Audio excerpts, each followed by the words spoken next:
Hello, brothers and sisters. Thanks for joining. Hey, today I want to do a story on Europe, and I haven't done one of these in a little while. Well, I guess unless you consider the UK Europe, and I guess then maybe so. But on the continent, I saw this story. This is in the European Conservative. If you can't beat them, ban them. The German establishment's attack on democracy.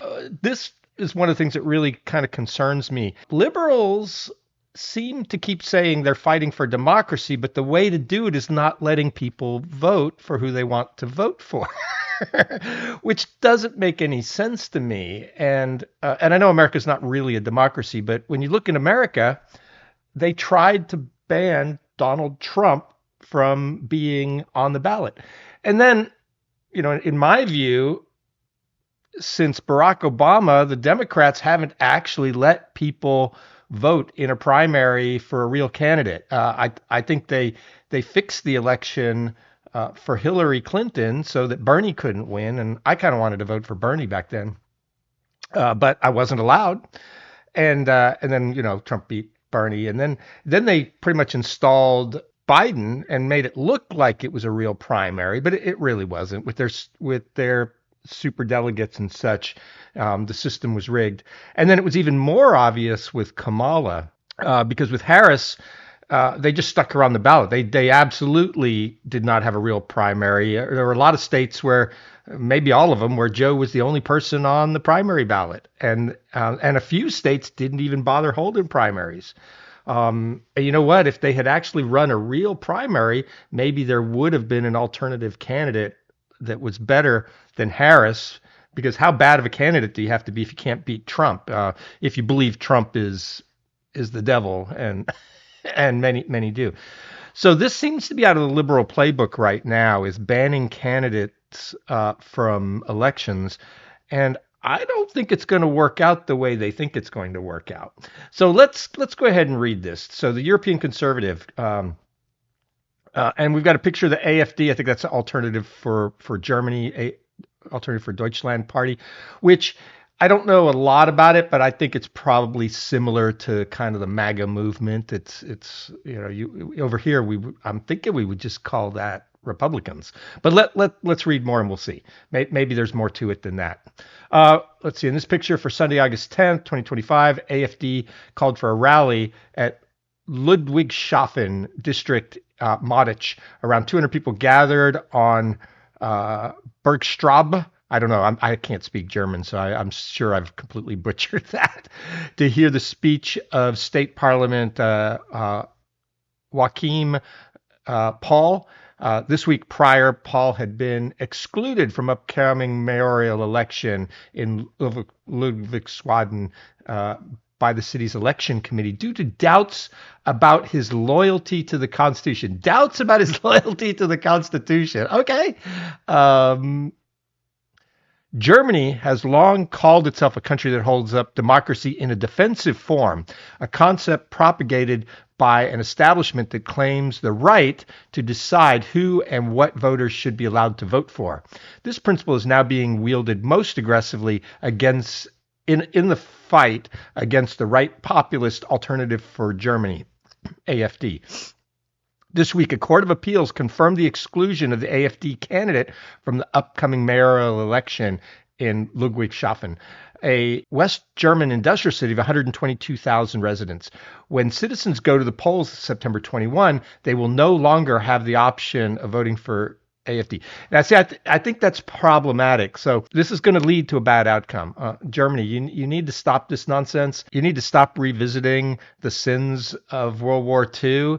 That was another time. It was 80 odd years ago. There are very few people left alive who fought in that war. You guys just need to let it go. Instead, voters' choices are now limited to 4 establishment candidates: one from CDU, one from SPD, one independent, though an SPD member, and one from pro-EU Volt Group, which has begun replacing the Green Party in many areas.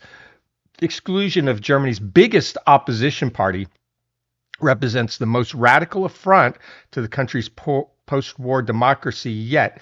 It serves both as a test case for precedent and further bans against the populist right.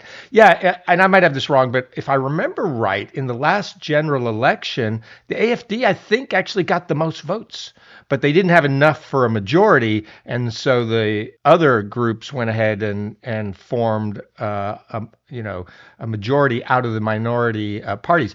Now, the CDU is another right-wing party, I believe. So it would have actually made more sense for them to join up with AFD. So this has my spidey sense going off that this isn't going to go well. The move follows months of aggressive firewall tactics serving the same purpose. After February's general elections, in which the AFD came second, established parties banded together to form weak and unpopular coalitions solely to exclude the AFD from power. But as established parties lose support so dramatically that even such tactics no longer suffice, the methods are becoming openly authoritarian. Any restraint in weaponizing the full power of the state, including secret service institutions and even the courts, has been abandoned. Yeah, so the problem here is going to be eventually people are going to get fed up with you not allowing them to vote. And in America, this actually led to the Revolutionary War. The Revolutionary War in America was because the government was taxing people and they didn't want to be taxed by the government. And the government didn't listen to them. So eventually they threw all the tea in Boston Harbor. And then the British government came over and the army tried to take away everyone's guns. And boom, you had the beginning of the war. This is what this leads to. People that don't have political power, that don't have a way to redress their grievances in a political way, will resort to violence. Eventually, one of two things is going to happen. Either so many people will be voting for AFD that AFD will get back into power, no matter what they do to stop them, or there's going to be violence. That's what's going to happen. So Germany, you guys need to stop this.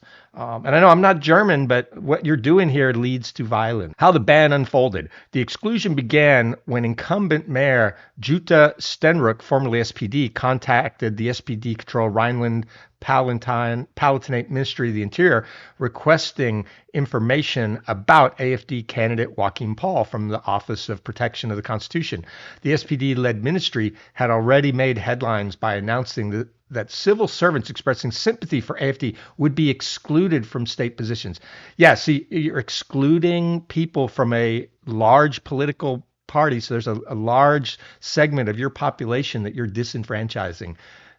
Does this not sound authoritarian? Does this sound like democracy? Really? The resulting 11-page report claimed good reasons to doubt Paul's loyalty to the Constitution, citing there was a photograph. Paul posted an Instagram photo of himself with Austrian activist Martin Sellner, who was banned from Germany for advocating the deportation of migrants, including those with citizenship who fail to sufficiently assimilate. That sounds a lot like what Donald Trump is doing in America today. He's deporting migrants. Now, he's not deporting citizens yet, but I think that's something in America that wouldn't be a crime. Saying that you think we should deport illegal aliens and legal migrants who have broken sufficient laws. How's that really all that different from excluding someone from your democratic election process? The concepts of re-migration, Paul gave a November 23rd lecture entitled Immigration, a Matter of Destiny, Why Re-Immigration is Necessary and Feasible. I don't know what re-immigration is. Literary references. In 2022 article by Paul in Austrian magazine Freilicht referenced Tolkien's Lord of the Rings, stating, Tolkien's entire work reflects a conservative mindset of particular value to contemporary conservatism. The protagonists fight for a cause greater than themselves, their homeland, survival, or their culture, a just order and defense against a global threat. Again, in the U.S., this would be no crime at all, I don't believe. Cultural interest. Paul's appreciation of Wagner's Nibelungen. I don't know how to say that. Nibelgungenlied. It's unfortunate. I have no tongue for Germany. Which the report claims holds significance for him in terms of national pride. The report notes he offers video seminars on the medieval epic. Okay, so Wagner, that's an opera, right? I guess it's a nationalistic kind of prideful kind of opera. What's wrong with that? I don't understand. For Germany's liberal and cultural left, all of this undoubtedly smacks Nazi. Yeah, I knew that was eventually going to come up. Guys, you just need to let it go. It's been 80 years. But in a democracy, the question of what to make of Paul's ideas and associations should have been left to the public. Paul might not have won. Some polls didn't favor him, despite AFD's strong February performance in the region, where it came a very narrow 24.3%.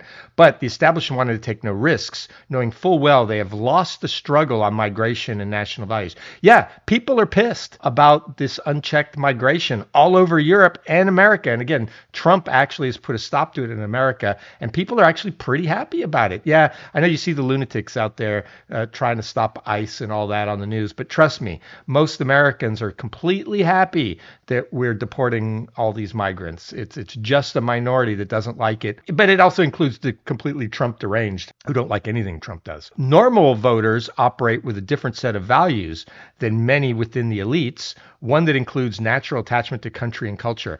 Not many Germans will embrace figures like Sellner, but many share the view that mass migration has served the country poorly and that demand assimilation from those who come seeking protection and support is reasonable. They find it absurd to treat every expression of cultural pride as inherently fascist. That's right. An interpretation that alienates ordinary citizens who cherish these feelings. Yeah, that's right. And, come on, guys. Germany includes East Germany, or it used to be East Germany, where the Stasi used to do all kinds of stuff like this, right? You would definitely stop people from voting in East Germany. You would definitely in East Germany put up specific candidates for people to vote for. You would definitely investigate anyone for not sticking up for the Constitution, and government ministers would be out there, not allowing you to do these kind of things.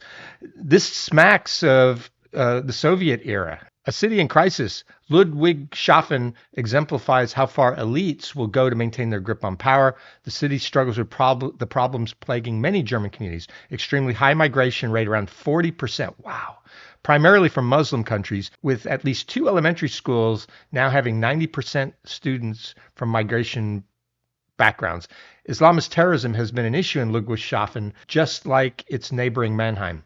Crumbling public infrastructure, including critical Rhine buildings, growing unemployment, and increasing numbers of locals receiving social support, particularly since BASF, the city's main industrial employer, announced massive cutbacks due to Germany's high energy costs. Yet more desperate situation becomes the more reason voters have to complain about poor political decisions made by mainstream parties.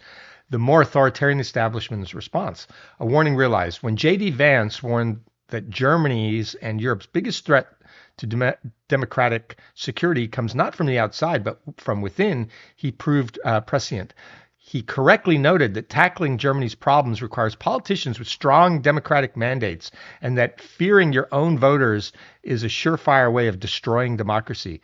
The immediate target may be Ludwigshafen's voters, but the broader target is the German electorate at large. The elites' attempt to stave off voter pressure grow even more radical. Banning the AfD in Ludwigshafen is merely a test run. The hapless SPD, polling 15% and unable to win majorities, has already announced plans to ban AfD altogether, with support from many in the ruling CDU. For all who care about democracy, the time has come to stand with those voices that are being silenced. Already, politicians responsible for this democratic erosion, like Ludwigshafen incumbent mayor, are filing hate speech lawsuits against angry critics. But we must not be intimidated and decide to remain silent. Democracy stakes is too high. The authoritarian turn has made it clearer than ever we should support the populist challenge to an exhausted establishment desperately clinging to power. Yeah, I completely agree with this. Again, Germany, you need to wake up. If you keep disenfranchising your voters will leave the political process and turn to violence because they have no other options. Or they're going to put in somebody like Trump. This is the kind of thing that leads to Trump or someone worse than Trump. And when the new person comes in that the AfD puts in, or somebody the AfD likes, they're really going to come down hard on on migrants. And then look at what Trump's doing in America. He's coming after all the people that came after him right now, or it seems that way. Do you want that? So unless you want a Trump or a worse than Trump figure, you need to stop this nonsense. So Europe, UK, let people vote. And if you really believe in democracy, you'll do that. It really comes down to, do you really believe on democracy or not? And to me, it looks like Germany does not. All right, thanks. If you like it, like and subscribe. If you don't like, don't watch me. Thanks. Bye.